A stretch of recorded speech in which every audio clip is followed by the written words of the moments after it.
And the goals of science, you'll see, is directly mentioned in your research and science section. So it actually says there, endeavours to follow the goals of science. Okay, so science has 4 main goals. The first goal is particularly to measure and describe the world. We want to see, we want to actually see, and we'll pick on that issue that we talked about yesterday, like youth suicide. We want to see how big of an issue it is. So we will measure it and we'll describe it. Science also wants to understand the world and ultimately be able to predict what's happening. And you'll often hear people on the radio or television talking about how much they would wish to be able to predict things like earthquakes, okay, or how far science has gone, because you can now predict things like volcano explosions. So within youth development, and we'll look at the Dunedin study in a couple of weeks, but one of the goals within youth and research is how do we predict when negative outcomes are going to happen. Okay, and that gets into, because I said yesterday I have some problems with these ideas, but that can get us into really tricky territory, because often then you find that young people are trapped because of their ethnicity or their gender if there's prediction going on. Hey, Sam? Okay, and science also wants to be able to control. Now, what control means is it doesn't want to be able to control the world, but if things are going to go wrong, it wants to be able to have some sort of control around actually stopping the effects being really, really bad. Those are the goals of science. And empirical research, which we'll talk again into a bit later on, where you want to be able to see and touch and count, it's the same thing. You want to be able to measure and describe and understand and predict and control what's going on. Those are the goals of science. Now, in that restorative justice article, they'll make it really, really clear that they want to see what is going on in a restorative justice conference described. They want to be able to understand it. And to a certain extent, they want to be able to predict when a restorative justice conference is going to work and when it's not going to work. And they want to be able to control the negative effects of restorative justice conferences, if there is any negative effects or are any negative effects. Okay? So that is pretty much that little connection there between research and science. The goals of science are to measure and describe, understand, predict and control. Okay? So that section there you want to talk into there. Now yesterday I also just, technically we're videoing it now, I also talked into the readings for this course, and just so that people know, I'm not expecting you to go through and do all of these readings really in-depthly. What I want you to be able to do is scan over the readings, skim over the readings to see where you can see things like goals of science, and then you can use that as a reference. You don't want to read them really deeply. Like I said there, Baka Chi reading is very, very complex at times, and so I've tried to limit the use of that reading. But but you will find that he will go into the goals of science. So you then go, okay, he's mentioned those 4 words, I'll throw in a reference to him. Does that make sense? Okay.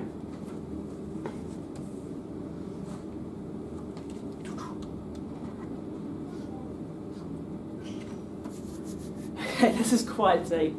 So just sit there for a moment and take this on. Science has 3 assumptions about the world. Okay? One is that the world operates according to particular laws. One of them is we go around the sun. Does that make sense on that thing? Now, that is called ontology. Okay? The ground of our beliefs, Aotearoa Waiwai. The world is also, you can also determine what's happening. You know, if there's laws in the world, you can determine what's going to happen because of those laws. Particularly if you've got the knowledge of prior events. Okay? And that we would call ontology as well. And the world can be seen and measured. So our world is founded upon laws. Our prior events can give us some understanding of the way that our world works. And so therefore we can, if we actually view our world, touch our world, measure our world, we will know our world. That's our epistemology. Okay? You don't have to worry about those two big words, ontology and epistemology. They're just good ones to throw out at the dinner table. Okay? So, I have done it quite often. I'll go, okay, so what is the ontological basis for your belief? Okay, so what are you basing your belief on? And what's your evidence as your epistemological? So what is your epistemological evidence? It's good dinner conversation stuff. You don't have to worry with too much of this, but what you do have to know is that the idea of empirical research agrees with all of this. It says there are laws, that things can be determined, and that we can see everything and measure everything. Okay, and that's the type of research that often practice is based on.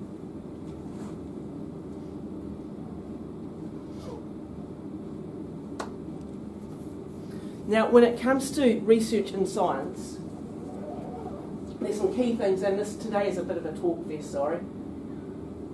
One of the things is when it comes to research, the story that research tells you is only as good as the methods that the researchers have used.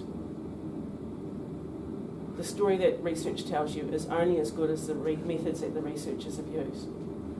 We talked yesterday about focus groups, and if I was to do a focus group in this room right now about experiences with tsunamis in Mexico, how many of you have had an experience of tsunamis in Mexico? No one? And so therefore the facts that I derive from that method is actually not going to work at all. It's not going to tell me a good story. There's also an understanding that both science and research is ongoing. It never ever stops. Because within both science and research, the truth can never be found completely. Well, the reality is, because that word paradigm we talked about yesterday, about the way you see things, the reality is once research would have just seen the world as flat, and all the researchers would have done research that would have actually proved that the world was flat, and then all of a sudden Copernicus came along and said the world's round, and research changed.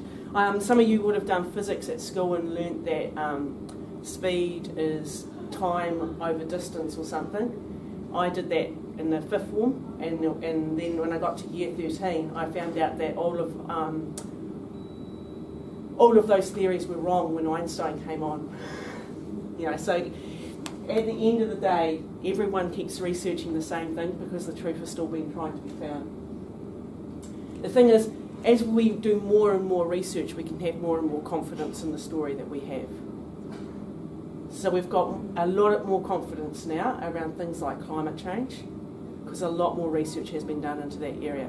And we have a lot more confidence that we are contributing to climate change because we're doing more and more research in that area that proves it.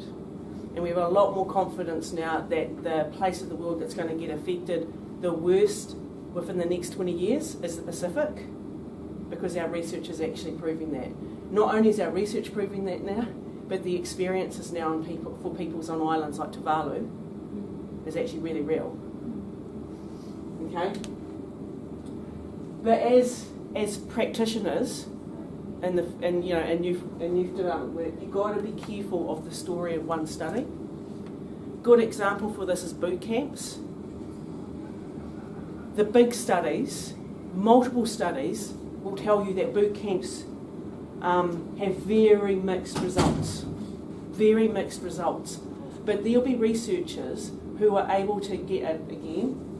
They're only as good as the methods that have been used. There'll be researchers that will do a study of 10 young people who have come through boot camps and gone on to employment, and they'll be the only people that they interview, and they will then prove that boot camps are effective by doing that. So you have to be and that was part of the aim of InfoLit, is to get you realising you've got to be cautious of everything. Cautious of everything. Because at the end of the day, in the world of fake news, it's very easy to make a document look like that on the web, everyone downloads it, and it confuses everything. Okay? We did that yesterday. So,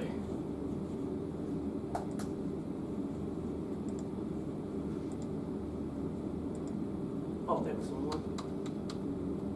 We've done that bit.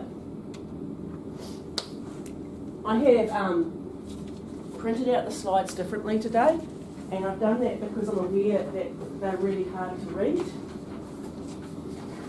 Hey, I haven't got my mask yet, don't threaten me. So what I've done is I've got the printer to print them out as just like a Word document, if that makes sense. And it should make it much more easier to understand.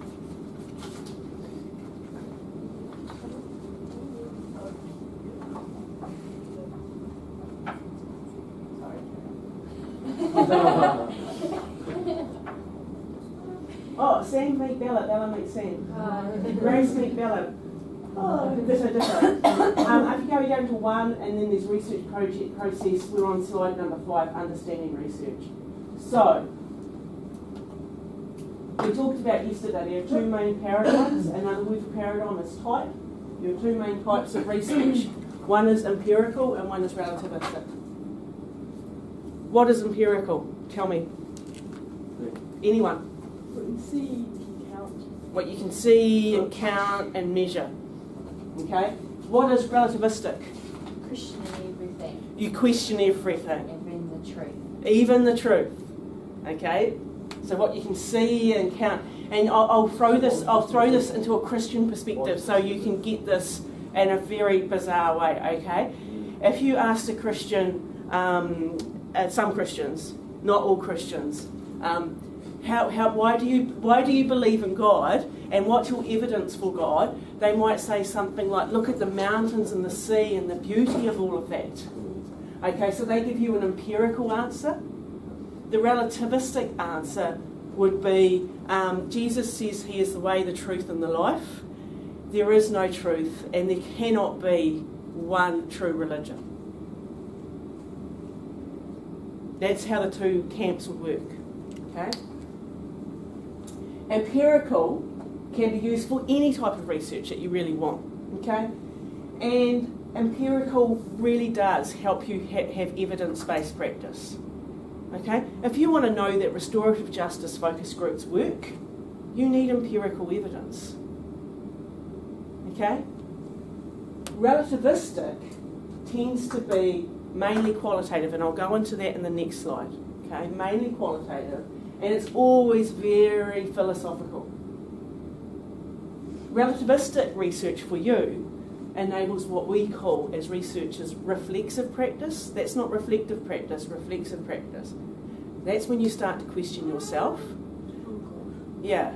And like for me, this happened quite deeply as a Pākehā. When I actually start to question myself and my whakapapa in the story of this nation. That would be reflexive. I'm really starting to go deep. Okay? So, going to your journal article, you will see you need to use your journal, essay. You need to use your journal article as an example and outline the purpose of any type of research, the role of the research question, and the 3 main types of research. There are 3 main types of research. The first one is quantitative. The second one is qualitative. And the third one is mixed. Now, how do you know the difference? Well, on the PowerPoint slide, that's why I've put them in blue. Quanti, quali, and mixed. Quanti is interested in quantity. Big things. It wants the numbers. That's what quantitative research is about, okay? Qualitative is interested in quality, the story. It will hone down, it will be very, very small. Mixed methods is interested in a mixture of both.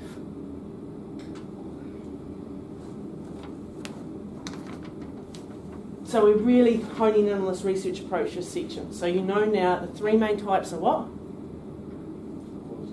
Qualitative, quantitative, and mixed. What are the three main types?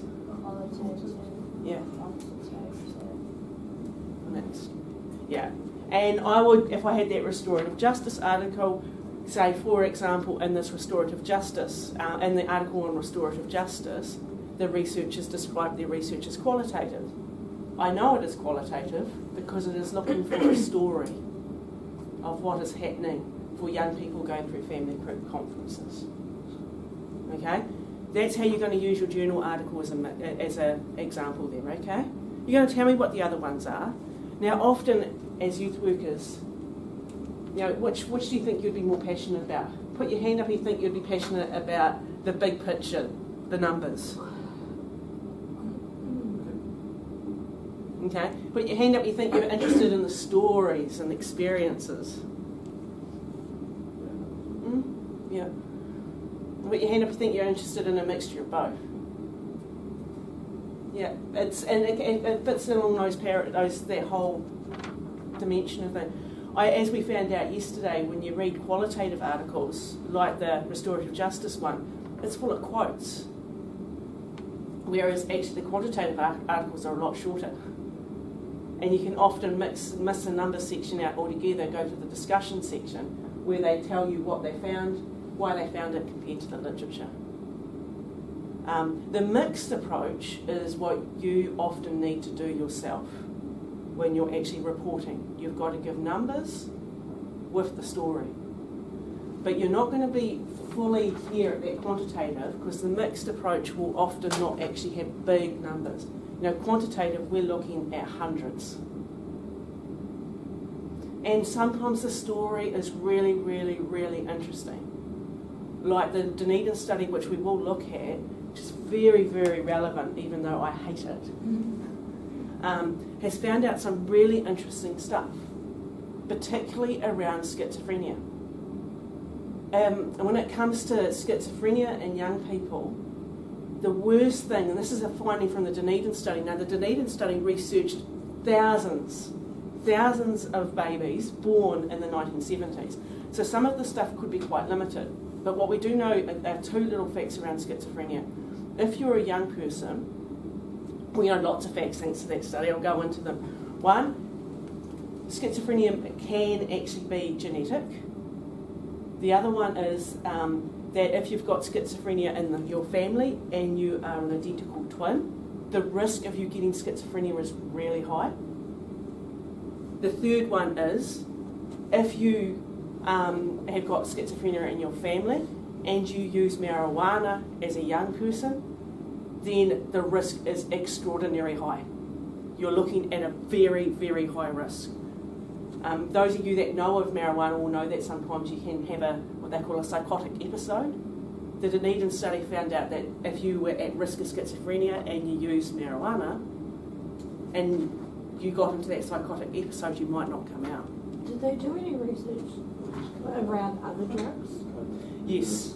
Is it the same kind of thing? No. Oh, okay. That's the interesting thing. It was, and so, you know, we're working with a family at the moment where mum has got schizophrenia, and we've got twins, you know, and we've got a teenager with the family as well. We said to the teenager, you can go out and drink, even though she doesn't want to, which is actually really cool.